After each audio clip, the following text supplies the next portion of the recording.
非常荣幸能和大家在一起，祝大家复活节快乐！我们度过了一个很棒的复活节。我认为从很多方面来看，这是我们过得最好的复活节之一。我可以说，从军事角度来看，这是最棒的复活节之一。那么下午好，我们有很多事情要讨论，我们会深入的、详细的讨论，而且我们请来了最相关的人员。他们会向大家提供准确的细节。我们今天在这里庆祝一次成功，这是一次军事行动，是军队有史以来尝试过的规模最大、最复杂、最惊心动魄的战斗搜寻行动之一。我想你们会称之为一次搜救任务。通常来说，当飞机在战争中被击落时，特别是当你面对一个强大的邪恶的组织时，你真的不能这样做，因为你派200人去救一个人。尽管你很想尝试，但通常人们是不会去做的，而且那一个人或2个人往往会遭遇不幸。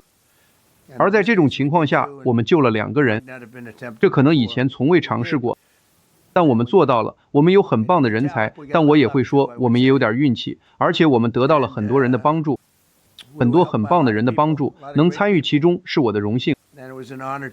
这非常具有历史意义，这是一次非常具有历史意义的救援。它将被载入史册。周4深夜，一架美国 F-15战斗机在伊朗敌方领土深处坠毁。当时他正在参与史诗怒火行动。在这次行动中，我们表现得令人难以置信的棒到前所未有的水平。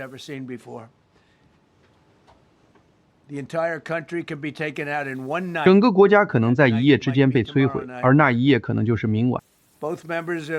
机组的2名成员都弹射出舱并成功生还。在伊朗的土地上，我立即被要求做出一个决定。我命令美国武装部队采取一切必要措施，将我们英勇的战士带回家。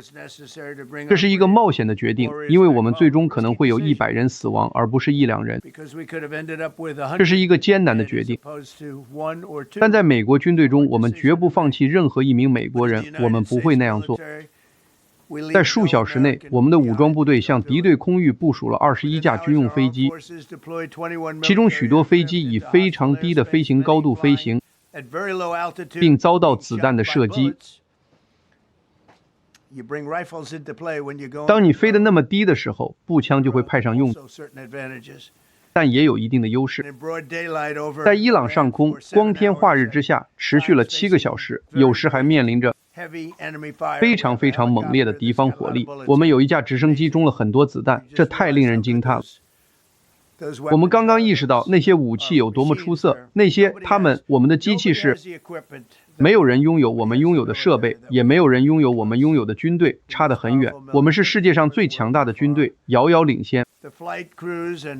那些飞机上的飞行员和作战人员冒着巨大的风险去营救他们的战友。第一波搜救部队成功定位了 F-15战机的飞行员，他被一架 HH-6神 Jolly Green 2型直升机从敌方领土救出。那是一台了不起的机器。我们的战士们在非常近的距离面对着枪林弹雨。令人惊叹的是，当你看到这些机器，看到发生的一切，竟然没有人受伤。与此同时，第2名机组人员，一名武器系统军官，一位备受尊敬的上校，降落在了离飞行员相当远的地方。当你以那种速度飞行时，即使你晚了2、3秒钟弹射，那也是数英里，是好几英里远。因为你飞得很快，他伤得很重，被困在一个到处都是伊斯兰革命卫队恐怖分子以及巴斯基民兵和地方当局的区域，还有很多。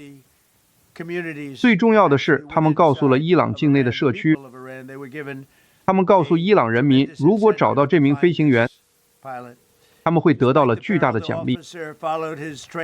尽管面临危险，这名军官还是遵循了他的训练，爬进了险峻的山区，开始向更高海拔攀爬。这是他们为了躲避抓捕而受训要做的事情。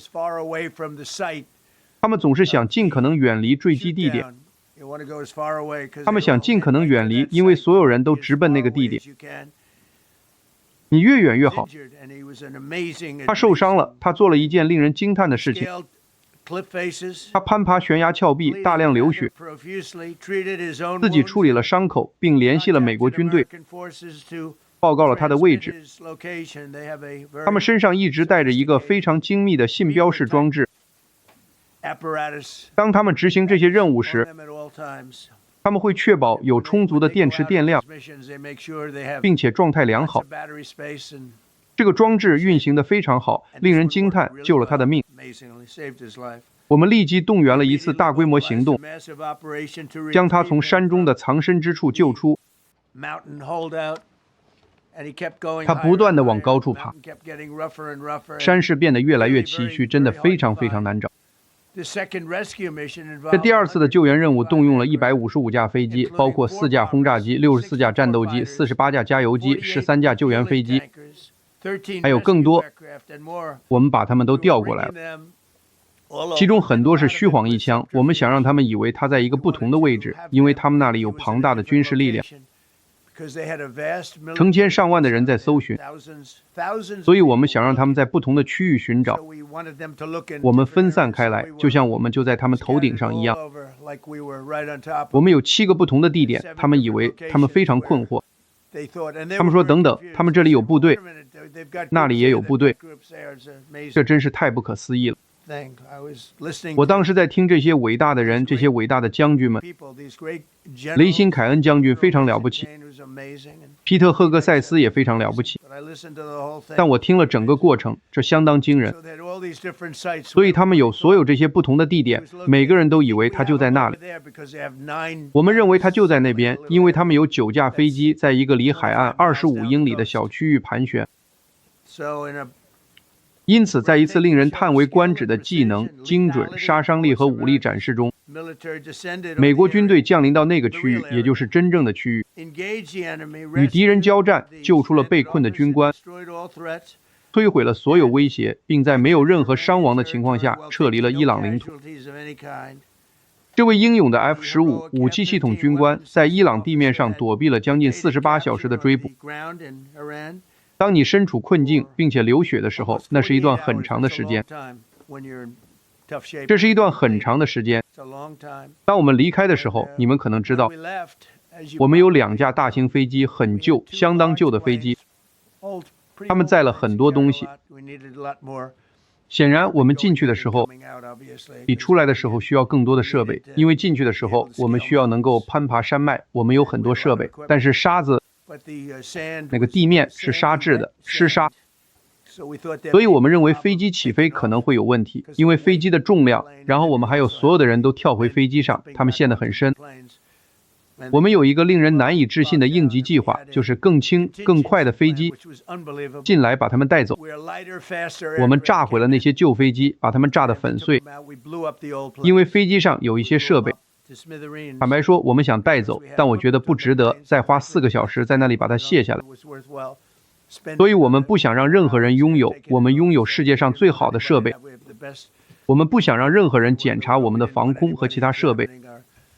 所以这些是大型飞机，很旧，相当旧。我们把它们炸毁了，然后我们有更快、更轻的飞机进来，它们能够在沙地上降落。我们需要更大的飞机。因为我们有太多的设备，我们带了3架直升机过去，他们被大量使用，没有他们根本无法完成任务。他们表现得令人难以置信的好。如果你看到，你不会相信的。他们从飞机上下来，这些人把他们旋翼都拆掉了。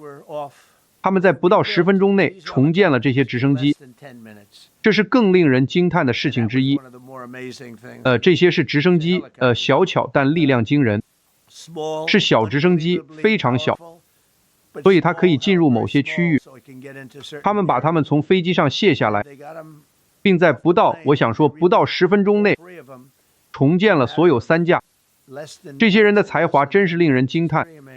谁会想到呢？你会认为建造它们需要5天，而在一些公司，这需要5天，而且他们还做不好。但他们为我们提供了很好的服务。他们作为总司令，我永远不会忘记我们派上战场的战士们所冒的巨大风险，以及他们的才华。我的意思是，想想看，有3架备用飞机在等待，因为我们认为沙子太糟糕了，我们可能无法起飞，而且飞机真的陷进去了。沙子这根本不是什么跑道，这是一个农场，不是跑道。这是一个农场，但是它奏效了。但是有备用方案，而不是必须等待2天，你能想象吗？就在中间，这是核心区域，这就是如果你在拍电影选景，你会称之为核心选角的地方。而且这可能是伊朗最艰难的区域，我们就在那里。所以这些飞机进来了，那些飞行员来得如此之快，然后就离开了那里。每个人都登机了，每隔15分钟一架，一架装载完毕，一架装载完毕。一架装载完毕，这3架，它发生了。我们看着，我们说，这太棒了。这，在很多方面，我几乎更被我们所拥有的应急方案所打动，而不是说，你知道，如果我们有一个跑道或者不错的土壤，但我的意思是，这是一件令人惊叹的事情。但我们感谢上帝，感谢他们每一个人，感谢他们的才华，他们的天赋，不仅仅是才华，是天赋。这是整个局面，他们每一个人。如果你看看我们对马杜罗做了什么，我们进入了一个军事大院，一个巨大的有成千上万士兵的地方，而且在几分钟之内，他住在铁门后面，他们是钢制的门，如此迅速地把他们破开，几乎在几分钟之内，他就被送上了这些飞机。这是一个类似的团队，令人难以置信。我们有极其有才华的人，如果时机到来，我们会不惜一切代价把他们安全带回家，我们会把我们的人安全带回家。我要感谢参与这些历史性行动的美国武装部队的每一位成员，他们确实是历史性的，这不是轻易能做到的事情。你们会明白，不是说他们不想做，而是当你进入那些区域，当你看到这些直升机，当你看到他们承受了多少子弹和其他的攻击时，当你进入这些区域，你不会像我们这样全身而退的。我告诉你们，上帝在眷顾我们。那是复活节，我们当时在一个复活节的区域，我想，但上帝在眷顾我们，太神奇了。因为当你看到那些机器受损了，他就告诉你了。我说的第一件事儿就是这些机器真是难以置信，他们是怎么飞回来的，而且几乎没什么问题。但这2次非凡的营救，因为是2次，而且你们可能知道，我们1个小时内都没有谈论第1次营救。然后有人泄露了一些东西，我们希望能找到那个泄密者。我们正在非常努力地寻找那个泄密者，而且还谈到有人失踪了。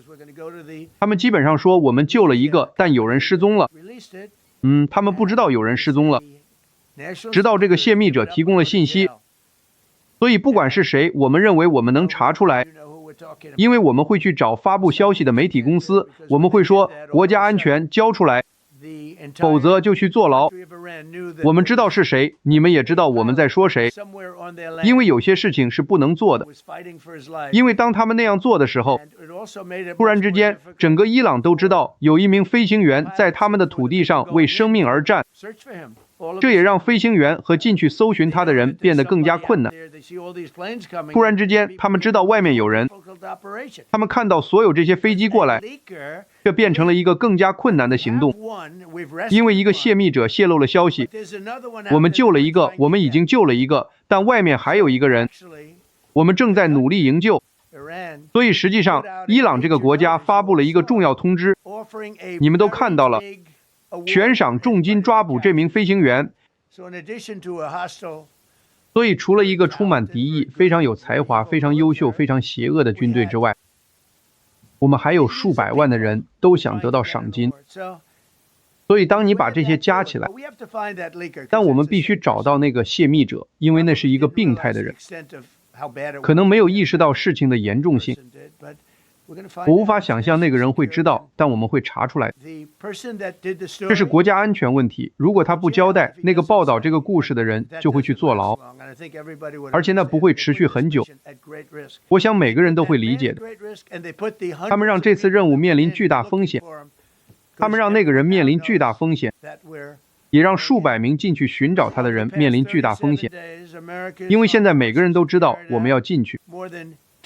在过去的37天里，美国的武装部队在伊朗上空执行了1万多次战斗飞行，闻所未闻袭击了13000多个目标。我们上周损失的 F-15是这次整个行动中，在数千次飞行中，第一架被敌人击落的载人飞机。他们很幸运，那是一次侥幸的击中。你知道，最终你总会走运的，但我们也走运了，因为我们把他们2个都救回来了。但这是一个军事航空史上前所未有的记录，没有人见过这样的事情。能参与其中是莫大的荣幸。我们熬夜到很晚，然后我们等着那些备用飞机进来。我们会说：“快点，走吧，进去。”因为他们正在这个没有跑道的农场外面等着，土壤湿漉漉的，很糟糕，沙子，大部分是沙子，湿沙，它会把飞机吞噬掉。我们等着，我们说，我希望那架飞机能降落并起飞。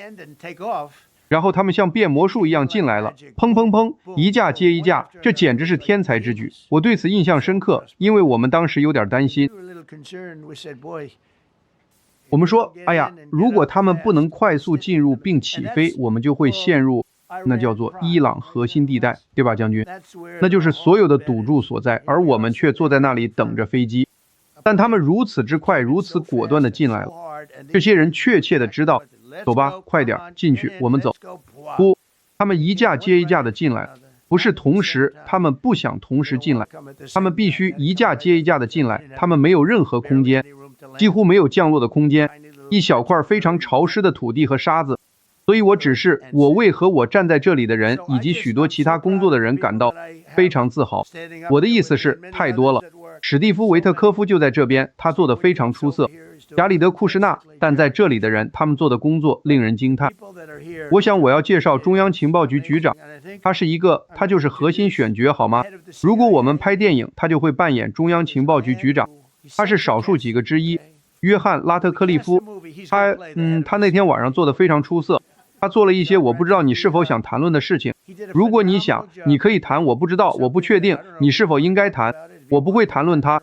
但是，他确实，中央情报局对找到这个小点负有很大责任。这就像他们在其中一个节目中用了一个表达，一位将军谈到这就像大海捞针一样，找到这名飞行员。中央情报局的表现令人难以置信，而且你可能会，如果你会谈，他可能是机密的。在这种情况下，如果他谈论他，我就得把他关进监狱。我不想把他关进监狱，他不应该受到那样的待遇。所以，约翰，你想说几句话吗？谢谢你。谢谢总统先生，今天能和您在一起，我感到非常荣幸，来分享关于这次非凡任务的一切，并表彰执行任务者的才智和勇气，以及下达命令的总统的领导力和决心。在这个职位上，我清楚地认识到，战争部以其完美的军事行动而闻名，但这些行动的成功依赖于完美的情报支持。去年夏天，我们在伊朗上空的午夜铁锤行动中看到了这一点。我们在委内瑞拉的绝对决心行动中也见证了这一点。我们还在西半球打击贩毒集团的行动中看到了它，并且每天都在史诗怒火行动中看到它，包括这次深入敌后营救飞行员的任务。因为美国武装部队的独特传统是不抛弃任何一名士兵，所以这是一项不容失败的任务。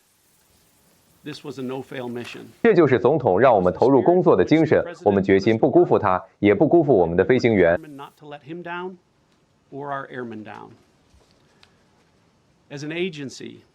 作为中央情报局，我们拥有只有总统才能部署的独特能力，其中一些能力属于秘密行动授权范围，而秘密就意味着秘密，所以我无法告诉你们所有想知道的事情。奉总统的指示，我们部署了人力资源和世界上任何其他情报机构都不具备的尖端技术，以应对一项艰巨的挑战。这堪比大海捞针，就像在沙漠中寻找一粒沙子一样。这也是一场与时间赛跑的行动，因为我们必须尽快找到坠机的飞行员，同时还要迷惑我们的敌人。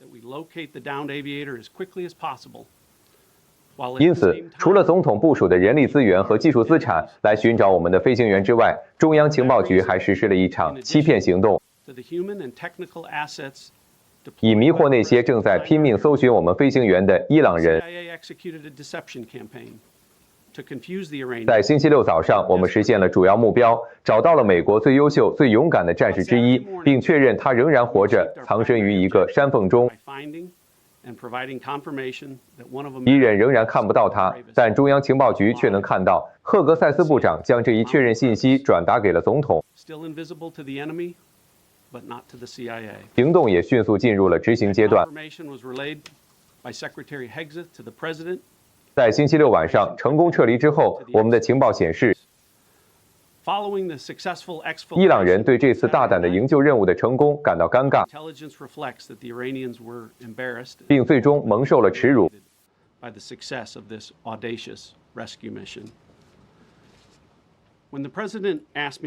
当总统让我领导中央情报局时，他明确表示，回归基本，没有政治，没有私利，解决最困难的问题，执行最艰巨的任务。这位总统注重结果，现在他的中央情报局也是如此。中央情报局和战争部的专业人员在这项大胆的任务中完美执行，理应获得巨大的赞扬。他们的技能、创造力和勇气，在他们所到之处的战场上是无与伦比的。但如果没有一位有政治勇气将这些付诸行动的总统，所有这一切都毫无意义，都将被浪费。总统先生，我很荣幸每天都能近距离地看到您为了美国的最佳利益展现出政治勇气。我很高兴这次成功的任务也让美国人民看到了这一点。部长和主席会告诉您，我们的军人他们的信心是受到一位支持他们的总司令的鼓舞的，就像他们支持您一样。我知道中央情报局的官员们，他们的信心也因为知道他们的工作正在为一位在关键时刻不惧做出最艰难决定的总统提供信息而得到提升。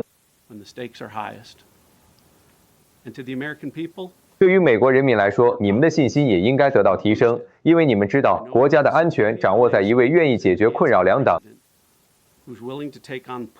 近半个世纪的问题的总统手中。能在一刚刚证明了，当他说无论如何我们都不会抛弃任何人，我们会来找你时，你可以相信他的领导人手下服务是一种荣幸。谢谢。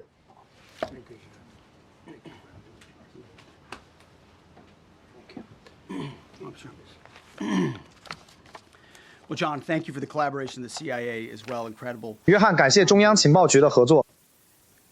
这真是令人难以置信的持续伙伴关系。各位女士们、先生们，各位美国同胞们，特别是我们武装部队中的英勇战士们，在这个复活节周末，美国军队再次证明了我们为何拥有世界上最强大的作战力量。在伊朗敌方腹地进行的2次非凡的战斗搜救行动中，我们的战士们展现了令人惊叹的技能、勇气和精准。当我们的战士被释放出来，就像这位总统允许他们做的那样，他们是不可阻挡的。当美国飞行员在敌后坠落时，我们的部队和我们的总统毫不犹豫。特种作战人员在精锐空勤人员和情报专业人员的支持下，迅速果断地进入险峻的山区，时刻面临着伊朗部队逼近的威胁。最终，这只是一个无力的伊朗威胁。今天，正如中央情报局局长所提到的，伊朗军队，我们知道这一点，他们感到尴尬和羞辱。他们也理应如此，这些不是例行行动，他们是在敌方腹地进行的高风险高回报的任务。这不仅仅是刚刚进入伊朗，而是深入伊朗腹地，涉及协调打击，以压制威胁、欺骗战术，以保护我们的团队，以及空中、地面和特种作战的全面协同。伊朗人现在仍在自问，美国人是怎么做到的？一名坠落的飞行员躲避追捕超过1天，在敌人的追击下攀爬崎岖的山脊。当他最终能够启动紧急应答器时，他的第一条信息简单而有力。他发出的信息是：上帝是仁慈的。在那个孤立和危险的时刻，他的信仰和战斗精神闪耀而出。你们看，在星期五，也就是耶稣受难日被击落，整个星期六都藏在一个山洞、一个裂缝里，然后在星期日获救。在复活节星期日太阳升起时被运出伊朗，一名飞行员获得了新生，所有人都安全回家。一个国家在欢庆，上帝是仁慈的。尽管面临炮火和严酷的条件，我们的部队还是把每一位美国人带回了家。没有美国人丧生，我们不抛弃任何一个人。这并非运气，这是无与伦比的训练、卓越的技术、坚不可摧的战士精神和纯粹的美国勇气的结果。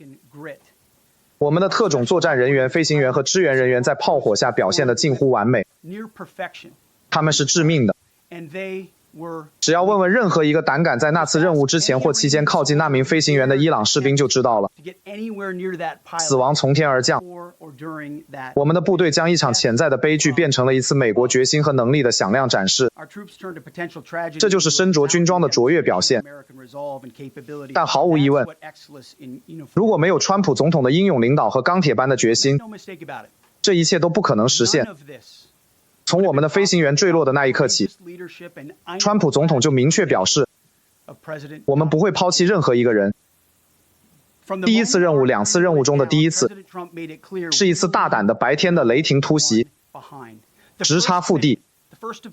在那名飞行员坠落后，当我们知道他在哪里时，任务在不到2个小时内就获得了授权。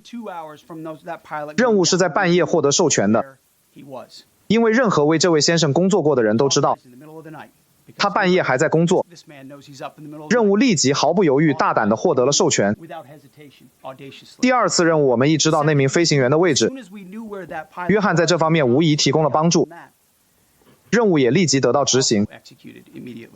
你们知道，当最终任务在我们的安全设施内完成时，我抬头看了看屏幕，我们有一个持续运行的视频会议系统，一个持续运行的协调小组。屏幕顶部显示着45分钟和45小时56分钟。在45小时56分钟里，我们一直保持着那次通话进行协调。从我们的飞行员坠落的那一刻起，我们的任务就从未中断，通话从未中断，会议从未停止，计划从未停止。总统要求迅速果断的行动，他以坚定的决心全力支持我们的军队，拒绝让敌人的宣传或战术挫折阻碍我们。他的领导确保了所有致命和非致命的资源都得到了利用，我们的部队拥有了成功所需的授权和支持。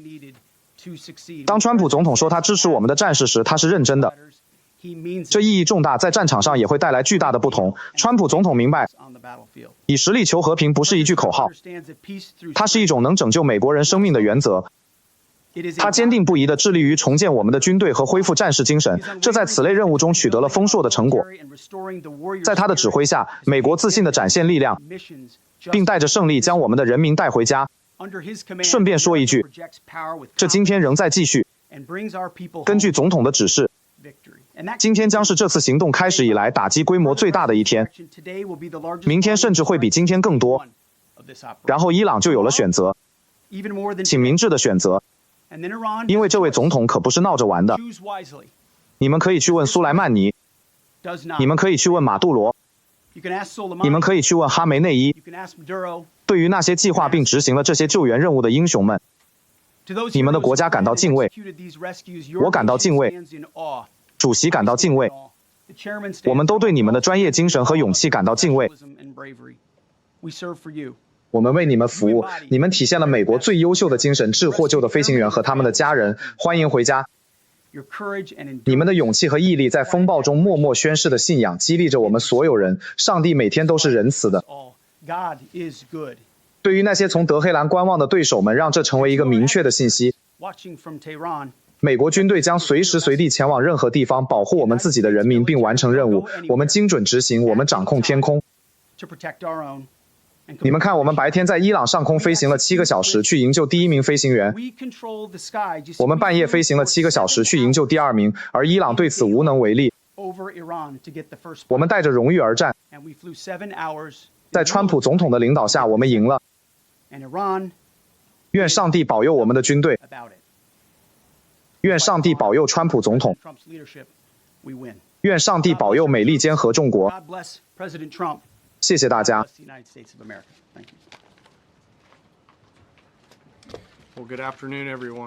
各位下午好。谢谢总统先生，谢谢部长先生。在我开始之前，我想说一下，我知道你们很多人都想在这些简报中了解具体的细节。我们会分享我们能分享的，但我会保留我必须保留的，以防我们将来某个时候需要再次执行这样的任务。就像总统说的那样，我再怎么强调行动安全的重要性都不过分。部长和我明天早上会进行一次更详细的简报，我们期待着分享我们能分享的细节。在4月2日星期四东部时间晚上10点10分，也就是伊朗当地时间凌晨4点40分，负责中央司令部责任区的联合人员搜救中心宣布，美国空军 F-15E 攻击鹰飞机呼号为44号好汉，在敌对的伊朗领土上坠落，需要进行孤立人员搜救。飞行员和武器系统官都已安全弹射，并被孤立在敌后。在确认救援信标激活后，根据部长的指示和总统的命令，一项救援行动随即展开，其明确目的就是将这2名美国人安全带回家。正如部长所说，几个小时后的早上，在确定了前座飞行员呼号44号好汉阿尔法的位置，并意识到敌人正在积极搜寻后，一项美国中央司令部的计划得到了部长和总统的批准。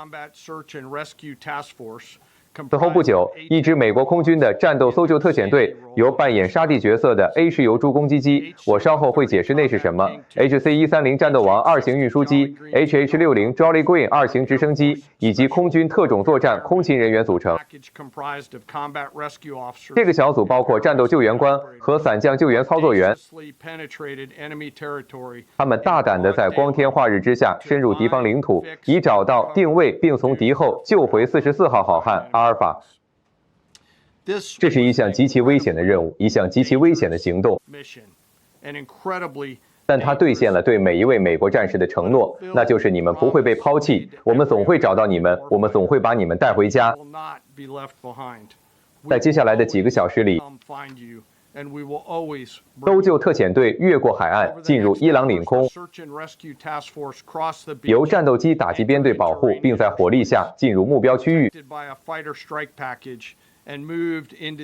途中，正如你们有些人已经在社交媒体上看到的，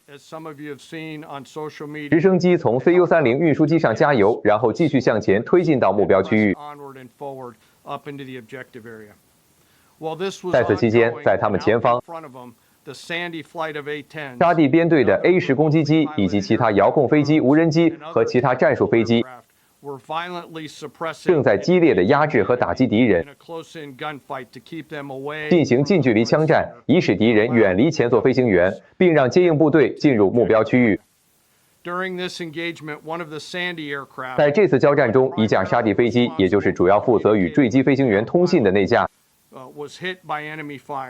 被敌人的火力击中。这名飞行员继续战斗，继续执行任务，然后在撤离时将他的飞机飞到了另一个国家，并判断飞机无法降落。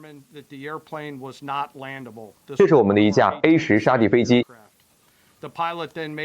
飞行员随后决定在友方领土上弹射，并迅速安全地被救回。现在情况良好。在接回44号好汉阿尔法之后 ，HH-60 Jolly Green 编队遭到了伊朗境内所有持有小型武器的人的攻击，其中一架飞机，也就是后方的飞机，被击中了数次，机组人员受了轻伤，他们会没事的。对于那些不知道沙地是做什么的人，他已在越南执行过这项任务的飞行呼号命名。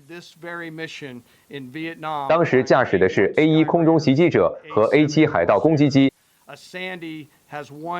沙地只有一个任务：到达幸存者身边，将救援部队带到前方，并将自己置于地面上的幸存者和敌人之间。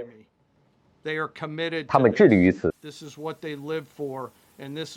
这就是他们为之而生，也是他们多年来一直训练的目的。A10部队和救援部队表现出色，在营救44号好汉阿尔法方面做得非常棒。他在星期五下午被救回。正如我所说，全国人民都需要知道，这是一项极其勇敢和英勇的任务。它证明了联合作战部队和我们领导人的勇气、技能和坚韧不拔。尤其是在白天执行任务的选择，有勇气尝试，对很多人来说意义重大。与此同时，正如总统和部长所说，后座飞行员一直在努力生存。在白天的几个小时里，代号为44号。好汉布拉沃的后座飞行员一直在躲避。美国军方、中央情报局和其他机构利用一切可用手段，试图精确地找到并定位后座飞行员44号好汉布拉沃。关于后座飞行员和前座飞行员的一点说明：成功救援行动最重要的因素是坠机飞行员内心深处的战斗精神。他们求生的意志，他们躲避的意志，他们恢复的意志，就是一切。在这个案例中，后座飞行员对生存的绝对承诺，使我们的许多努力成为可能。在4月4日星期六，与后座飞行员建立有效通信后，我们得知，正如总统所说，他受伤了，并且正在积极躲避敌军。感谢我们的机构间合作伙伴，我们得以锁定他的位置，并准确识别他。在这整个过程中，敌军持续搜寻44布拉沃，而联合作战部队则一次又一次地打击他们。在伊朗恶劣的天气和敌人第二次搜寻的夹击下，星期六，在中央司令部指挥官的建议下，并经部长和总统批准，我们启动了一个救援特遣队，以营救44号好汉布拉沃。同样，这次行动也提交给了总统和部长批准。鉴于敌人有更多时间准备搜寻44布拉沃，这次的兵力部署要大得多。同样，这支部队有使用桑迪呼号的 A 式游蛛攻击机提供保护。他们的唯一任务就是竭尽全力将一名美国人带回家。这意味着要有一个计划，准备好执行这个计划。更重要的是，要为多种同时发生的突发情况做好准备。正是因为这支部队的专业精神、勇气和决心，他们才能同时对抗2个敌人。搜寻44布拉沃的敌人，以及每次执行这类任务都会遇到的突发情况，这支部队非常出色地击退了这2个敌人。在星期六的黑暗时段，正如部长所说，一直到复活节星期日，再到白天，这支部队一路奋战，成功营救了44号好汉布拉沃。他们头顶上空有包括战术无人机、攻击机和其他飞机在内的空中编队提供保护。这支部队克服了多种同时发生的突发情况，这是其他任何国家、任何军队都无法做到的，并安全地将44号好汉布拉沃、后座飞行员以及所有其他美国人带回了家。在复活节星期日，当地东部时间午夜12点，也就是这次行动开始50多个小时后，联合人员搜救中心宣布，44号好汉布拉沃包括前座和后座飞行员都已返回友方区域。飞行员和武器系统官在被隔离的情况下躲避敌人的勇气，怎么强调都不过分。他们的勇气和战斗韧性直接来源于他们对我们救援部队的绝对信任，他们的训练以及他们生存和返回的意愿。他们一直都知道我们会接到命令去营救他们，也一直都知道我们会来营救他们。这2次行动体现了我们国家对军人最神圣的义务，我们绝不抛弃任何一个人。祝福你们。这也完美地诠释了我们特种作战部队的第一条真理：人比装备更重要。这是我们奉行的标准。执行这些任务的救援部队秉持着一个明确的座右铭：我们所做的一切是为了让其他人能够生存。他们的行动直接体现了对其他人的承诺。今天我为他们每一个人感到无比自豪。正如部长对我们的敌人所说，这次行动清楚地提醒了美国联合部队的能力和意志。美利坚合众国将在任何时间、任何地点、任何条件下，只要我们愿意，就能营救我们的战士。我们将永远带来压倒性的技能和火力。感谢联合部队的每一位成员、我们的跨部门合作伙伴、中央司令部的领导层以及我们部门及以上的所有领导。我为你们每一个人感到骄傲，并感谢我们部署的部队及其家属。最后也是最重要的是，致44号好汉，欢迎回家，任务完成得非常出色，谢谢。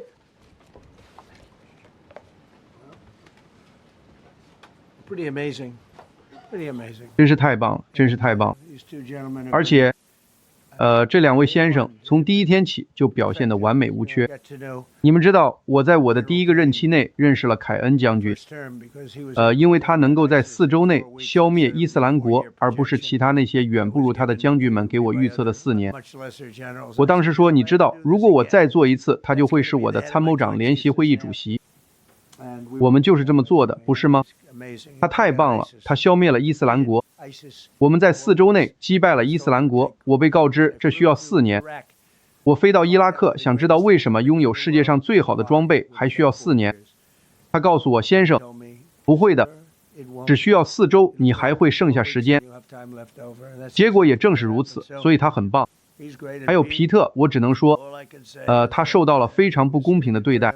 而现在那些曾经不公平对待他、反对他的人，他们打电话给我说，他真是个绝佳的选择。我说，在他被提名的时候发生了什么？你们怎么了？我告诉你们，那些不支持他的人，参议员，我的朋友们都说，先生，我认为你做的不对。现在他们打电话给我说，真是个好选择。这2个人太棒了。约翰·拉特克利夫也令人难以置信，实际上是他们的天才之处。他们从40英里外发现了情况。他说，你知道，我们看到山上有东西在移动，这是在晚上。他们把摄像头对着他看了45分钟，他没有动。他们说，你知道，可能错了，但我们看到有东西在移动。这是一座巨大的山，广阔茂密，有灌木丛，有树木。他说，我们看到40英里外有东西在移动，那是一个人头，我告诉你们，他在动。然后突然45分钟后，他动了很多，他站了起来。他们说，我们找到他了。那真的是一个不可思议的开始。我们知道他大概在哪里，但不是非常具体，而且那是一座大山。所以我也想感谢中央情报局，我觉得他们做的出色工作没有得到足够的认可，